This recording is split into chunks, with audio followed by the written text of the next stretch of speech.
We're going to be talking about initial value problems for this lesson. Let's go ahead and read this example. Now, we are going to be following the steps for when the derivative is given and you are asked about the original.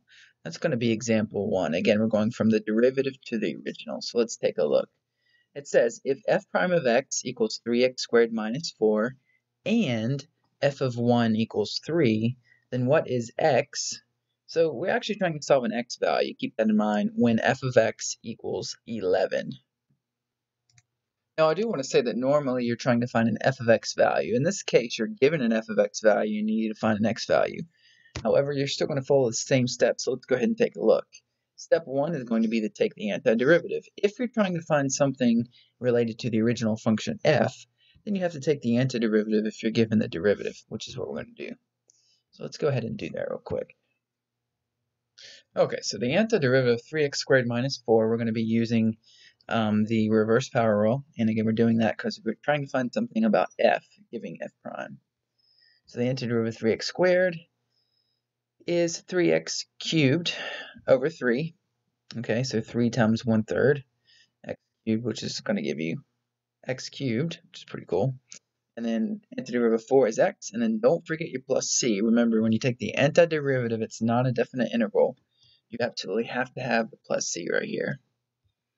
All right, so finally, if we take the antiderivative of f, we get f of x equals x cubed minus 4x plus c. Step 2 is going to be to determine x and f of x from the point given. So, in this question, we're trying to figure out x. So we already have f of x. F of x equals 11, and we want to figure out x.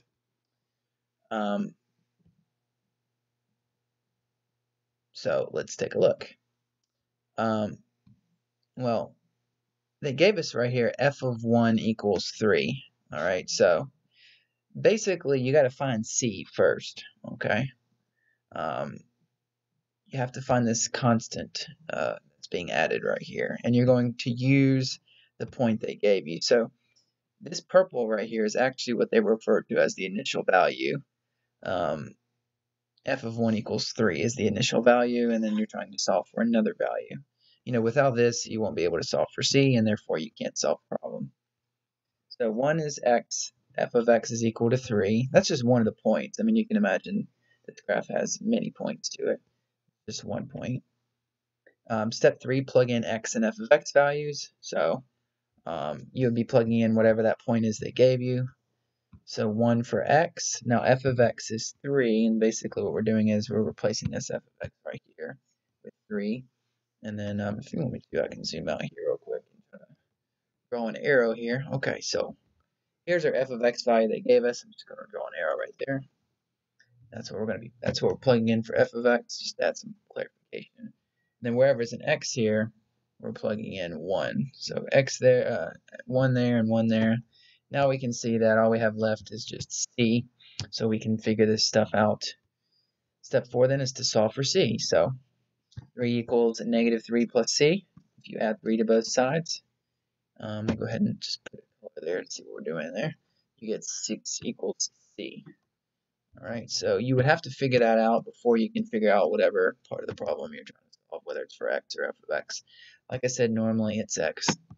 I mean, yeah, normally it's f of x, sorry. In this case, we're solving for x. So now we've figured out that c is equal to 6. We'll write the original equation with the known c value. So we're replacing c with 6. So now we have f of x equals x cubed minus 4x plus 6. So now we want to figure out what x is whenever f of x is 11. So I can actually replace f of x with 11, since that's what it gave me in the original problem. And then I can solve for x. So I'm plugging in 11 for f of x. I want to figure out what x is.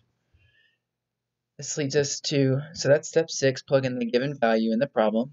And that could be either x or f of x, depending on what you're trying to solve. Like I said, most of the time, you'll be plugging in x and solving for f of x. This is the other way around.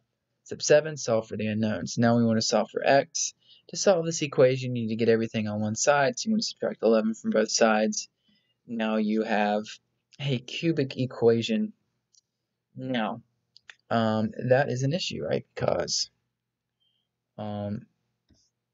I mean, there's different ways you could try to solve this, but the easiest way, this is probably going to be a calculator type problem, so you can just graph this and see where it crosses the x-axis. Let's actually go ahead and do that together. Okay, so here we have our graph. I'm using Desmos here, and it's going to give us 2.457 as where it crosses the x-axis. So I know then the x must be equal to that, and it's rounded to 3 decimal places. So there you go. So let's go back to our step 7 here. And I thought I'd written it out, but I guess I didn't. Okay, so let's write that answer out real quick. 1 second. All right, and there you have it. X is approximately equal to 2.457. And let's just kind of review what we did here. We were given f prime of x. We were given an initial value.